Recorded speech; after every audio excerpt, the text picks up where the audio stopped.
জীবনে যত জুমার দিন পাবেন চারটি আমল করতে কখনো ভুলবেন না। যদি আপনি ভুলে যান বা মিস করে ফেলুন তাহলে মনে রাখতে হবে আল্লাহ পাক রব্বুল আলামিন আপনাকে দুনিয়াতেই আমার আল্লাহ আপনাকে বেয়াজ্জতি করবেন। আর মনে রাখতে হবে যদি কোনো আল্লাহ তাআলার বান্দা টানা 3টা জুমা যদি কোনো মিস করে তাহলে তার নামটাকে আমার আল্লাহ মুনাফিকের খাতায় লিপিবদ্ধ করে দেন, তাকে জাহান্নামী বানিয়ে দেন। আর আপনি যদি মুনাফিক হয়ে যান, মুসলমান হওয়ার পরে যদি আপনি মুনাফিক হয়ে যান, এর চাইতে বড় লাঞ্ছিত আর অবহেলিত অপমানিত আর কি হতে পারে। এই জন্য আমার যুবক ভাইয়েরা, জীবনে যতদিন জুমার দিন আপনি পাবেন এই 4টি আমল কখনো আপনি ছাড়বেন না, কখনো মিস করবেন না। মনে রাখতে হবে যারা গরিব অসহায় দুর্বল, টাকা পয়সা যাদেরকে আল্লাহ পাক রব্বুল আলামিন দেন নাই, এই জুমার সুন্নাহগুলা যদি আপনি সুন্দরভাবে পালন করতে পারেন আল্লাহ পাক রব্বুল আলামিন একটা উমরা হজের সওয়াব আমার আল্লাহ দান করে দিবেন।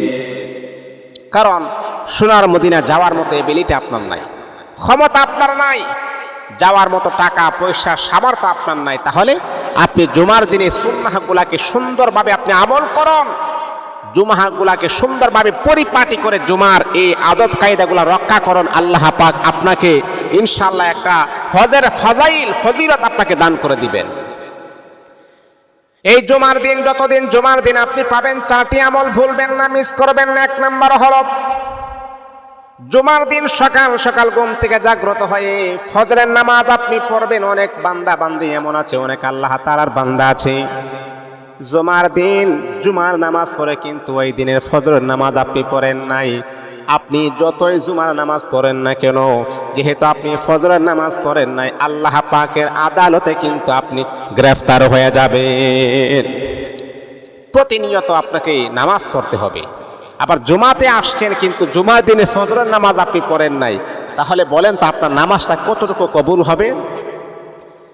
1 নম্বর হলো জুমার দিনে ফজরের নামাজ আপনি পড়বেন, সুন্দরভাবে আপনি পড়বেন। মুসলমান 2 নম্বর হলো দুরূদ শরীফ আপনি পড়বেন জুমার দিন। নবীজি বললেন যদি আসরের নামাজ পড়ার পরে ডানে বামে সালাম ফিরানোর পরে দুরূদটা যদি তোমরা 80 বার পড়তে পারো আল্লাহ পাক রব্বুল আলামিন তোমাদের 80 বছরের গুনাহ কি আমার আল্লাহ ক্ষমা করে দিবেন।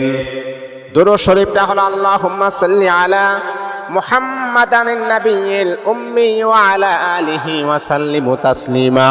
ও আল্লাহ তাআলার বান্দা যদি দুরূদটা না পড়েন, জুমার দিন কমাস কম আপনি বেশি বেশি দুরূদ শরীফ পড়বেন, আল্লাহ পাক রব্বুল আলামিন আপনার হায়াতের ভিতরে আমার আল্লাহ বরকত নাজিল করে দিবেন। এই জন্য জুমার দিনের 2 নম্বর আমলটা হচ্ছে বেশি বেশি করে কি করবেন? দুরূদ শরীফ আপনি পড়বেন, রাসূলের উপরে দুরূদ পাঠ আপনি করবেন।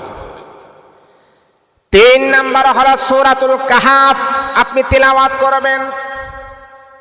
কোরআনুল কারীমের একটা সূরা আছে সূরাতুল কাহাফ। নবীজি একদিন সাহাবায়ে কেরামকে বললেন, ও সাহাবীরা, যদি তোমরা জুমার দিনে সূরাতুল কাহাফ যদি তিলাওয়াত করতে পারো তাহলে আল্লাহ পাক রব্বুল আলামিন দাজ্জালের ফিতনা থেকে তোমাকে আমার আল্লাহ হেফাজত করবেন। সাহাবীরা জানেন, একজন সাহাবী ডাক দিয়ে বলে, ইয়া রাসূলুল্লাহ, ও আল্লাহ তাআলার পয়গম্বর, সূরাতুল কাহাফ কি এই সূরাটাকে আমাকে শেষ করতে হবে? নবীজি বললেন, সাহাবীরে, যদি সূরাতুল কাহাফ যদি না পারো তাহলে দেখে দেখে কমাস কম সূরাতুল কাহাফের 10টা আয়াত হলে তোমরা পড়ো, দাজ্জালের ফিতনা থেকে আমার আল্লাহ আপনাকে হেফাজত করে দিবে। আপনি যদি পরিপূর্ণ সূরাটা যদি আপনি পারেন, অথবা পারেন কিন্তু আপনি পড়লে আপনার সময় খুবই কম, অল্প সময়ে আপনি খুবই ব্যস্ততার ভিতরে আছেন, অল্প সময়, তাহলে আপনি এই সূরাতুল কাহাফটাকে পুরাটা না পড়ে কমাস কম আপনি সূরাতুল কাহাফের 10টা আয়াত আপনি পড়ুন, দাজ্জালের ফিতনা থেকে আমার আল্লাহ আপনাকে কুদরতিভাবে হেফাজত করে দিবেন। আল্লাহু আকবার। কারণ দাজ্জালের ফিতনা থেকে আমার নবী বার দোয়ার মাঝে প্রতিনিয়ত আমার নবী পানাহা চাইতেন। এই দাজ্জাল মানুষের আমল বরবাদ করে দিবে, জান্নাতি মানুষটাকে জাহান্নামী বানিয়ে দিবেন, মানুষকে ওয়াসওয়াসা দিয়ে। এই জন্য দাজ্জালের ফিতনা থেকে আপনি আল্লাহ পাকের কাছে আশ্রয় প্রার্থনা করবেন। 4 নাম্বার হলো কি আমল করবেন? নবীজি বলেন, যখনই জুমার দিন যখন শুরু হয়ে যাবে আপনি আগে আগে মসজিদে চলে আসবেন। আগে আগে মসজিদে চলে আসলে আল্লাহ পাক আপনার জন্য পুরস্কার রেখে দিয়েছেন। ইমাম সাহেবের অতি নিকটে আপনি বসবেন, তারপরে খুতবাগুলো আপনি শুনবেন। নবী বললেন এই আমলগুলা যদি তুমি করতে পারো, আল্লাহ পাক রব্বুল আলামিন ডানে বামে ইমাম সাহেবের সালাম ফেরানোর সাথে সাথে তোমার আমল নামার ভিতরে একটা কবুল হজের সওয়াব আমার আল্লাহ দান করে দিবেন। এই জন্য মুহতারাম হাজিরিন, জুমার দিনে 4টি আমল করতে কখনই আপনি ভুলবেন না। আল্লাহ পাক আপনাকে আজিম ও শান